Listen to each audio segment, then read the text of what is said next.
Mas Bambang ini dari pemohon. Pertama, verifikasi.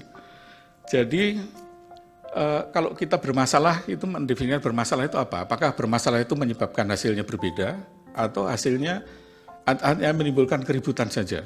Nah, kalau menimbulkan keributan, ya saya dari Situng dan sampai sekarang Sirekap mengakui jadi bahan keributan ini. Tapi keributan yang tidak ada gunanya, kita ributin pepesan kosong, uang yang dipakai penetapan pemilu di SK 360 itu dasarnya manual ya Pak Ketua ya. Itu kok yang dipakai kok. Nah, jadi bukan yang dari Sirekap gitu. Tapi kalau dikatakan, jadi kalau bermasalah dalam arti dia mempengaruhi angka, mempengaruhi suara, mempengaruhi perolehan, menurut saya tidak. Tapi membuat orang emosi dan sebagainya jadi ribut, iya gitu ya. Dan dari teman-teman Sirekap. Mohon dilanjutkan Pak. Aplikasi memang mesin, tapi aplikasi yang buat bukan mesin Pak. Iya. Orang yang bikin. Iya. Cukup Pak Bambang. Silakan ahli. Programnya buat orang Pak, tapi OCR-nya ini kan dibuat oleh orang Amerika sana kan. Mungkin apakah orang Amerika memang sengaja mau jahat begitu kan, saya kira enggak lah.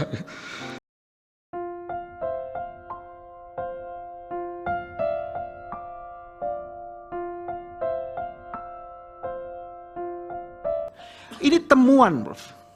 Ternyata selisih suara antara yang seharusnya dengan yang tampil pada Sirekap itu bermasalah.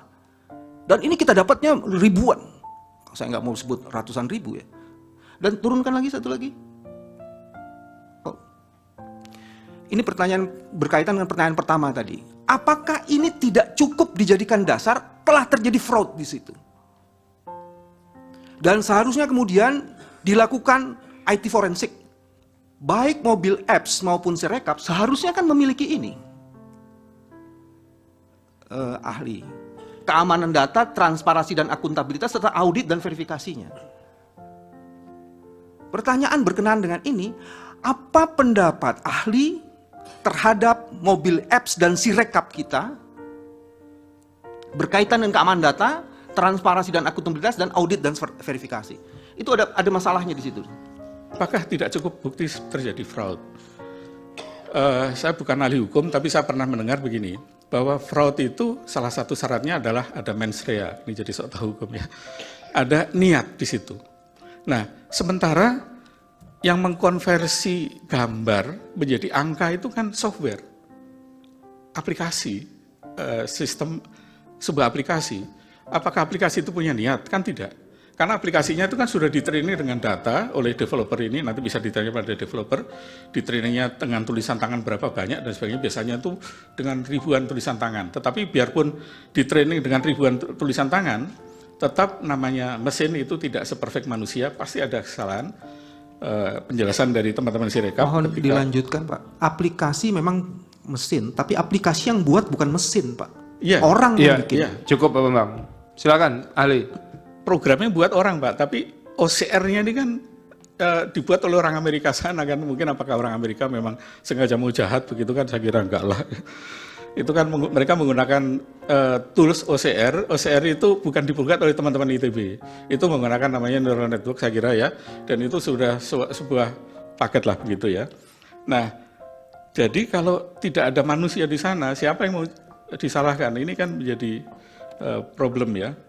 Kemudian yang berikutnya adalah tadi mobile apps sudah ya. Kemudian tadi katanya ketika Sirekap itu pada waktu tertentu terjadi perubahan. Memang karena setiap detik itu Sirekap berubah. Pertama karena ada data baru yang masuk. Yang kedua adalah adanya koreksi. Pasti berubah. Sehingga kita ketika menanyakan tadi ditampilkan itu jam berapa, tanggal berapa, itu posisi di situ. Tapi hari yang lain juga berbeda.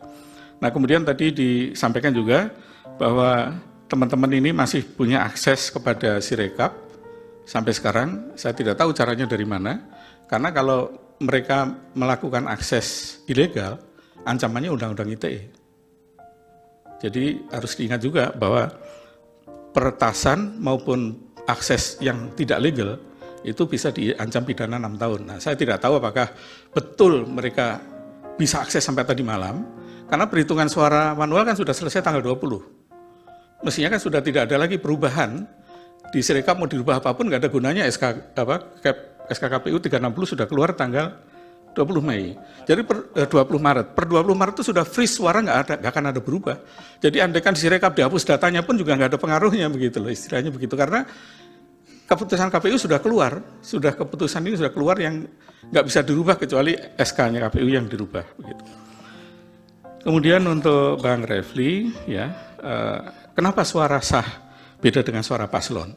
Saya tidak melihat itu, Bang. Jadi kalau suara sah presiden dengan totalnya sama, yang beda adalah dengan suara legislatif, ya. Ada, kalau nggak salah, yang Pilpres itu 51 juta, ya, ada beda, pokoknya beda ya. Ada antara Pilpres dengan Pileg, suara sah. Untuk pemilu presiden 164 juta, 164 untuk pileg juta. 151 juta. Ya, 151 dan 160. Kenapa berbeda?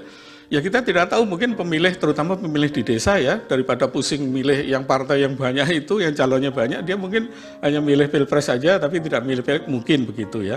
Kita tidak bisa menuduh bahwa itu ada hal, karena nanti ada sekaligus menjawab pertanyaan yang mulia Prof. Suharto ya tadi, bagaimana Prof. Arief bagaimana menguji kevalidan data tadi ya, nanti saya akan sampaikan. Nah jadi bisa saja terjadi antara suara Pilpres, suara sah dengan suara sah di legislatif tidak sama. Dan setiap pemilu selalu begitu. Saya ingat 2019 pun juga sama, tidak exactly sama persis. Bukan itu yang saya tanyakan. Yang saya tanyakan tadi kan kemarin itu ada ahli IT atau saksi ya, yang mengatakan bahwa di Sirekap itu ada perbedaan antara suara sah dan suara Pilpres semua, suara sah dan suara paslon. Itu beda sampai puluhan juta. Kok bisa terjadi begitu? Ya. Atau jangan-jangan ahli yang itu nggak benar?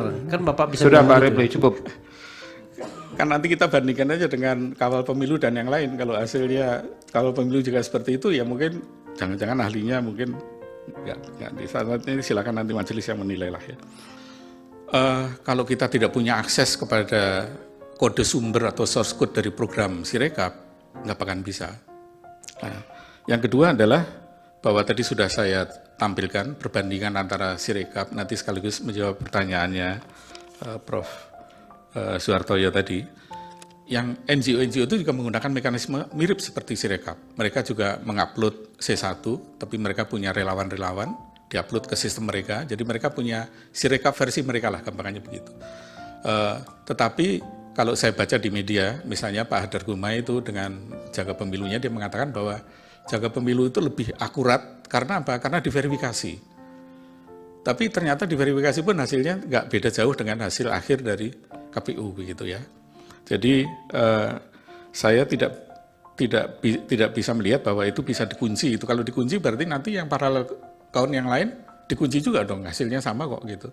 Logikanya kan begitu. Kalau hasilnya KPU A, kemudian yang lain juga A, kalau KPU dikunci berarti ya kawal pemilu, jaga pemilu, jaga suaramu dan sebagainya juga dikunci juga, berarti kan begitu kan. Dan itu saya kira tidak mungkin karena itu di belakang mereka adalah lembaga-lembaga yang sangat kredibel dan saya lihat tokoh-tokohnya ada beberapa yang ada di ruangan ini.